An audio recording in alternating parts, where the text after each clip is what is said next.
আগামী ২৭ তারিখ থেকে যার বাড়িতে এডিসের লার্ভা পাওয়া যাবে, সঙ্গে সঙ্গে মামলা ও জরিমানা করা হবে বলে জানিয়েছেন ঢাকা উত্তর সিটি কর্পোরেশনের মেয়র আতিকুল ইসলাম।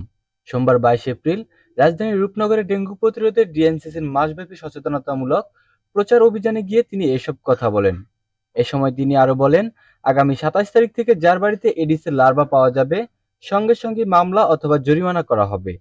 সরকারি অফিস ও সিটি কর্পোরেশনের অফিসও ছাড় পাবে না এক্ষেত্রে। টাকার পরিমাণ আগের চেয়ে আরো বাড়বে, আমাদের কেউ বাধ্য করবেন না বলেন তিনি। মেয়র আতিকুল ইসলাম আরো বলেন, বেশিরভাগ ক্ষেত্রে দেখা যায় দুই বাড়ির মাঝখানে ময়লা আর ময়লা। সবাই বলে আমি কিছুই করি নাই, তাহলে কে করেন বা কারা করেন? ইলিশ মাছের জন্ম আমার আপনার বাড়িতে স্বচ্ছ পানিতেই হচ্ছে, তাই আমাদের প্রতিজ্ঞা করতে হবে নিজের ঘরবাড়ি নিজেরাই পরিষ্কার করব। এ সময় তিনি উপস্থিত এলাকাবাসীদের সঙ্গে স্লোগান ধরেন, ৩ দিনে ১ দিন জমা পানি ফেলে দিন।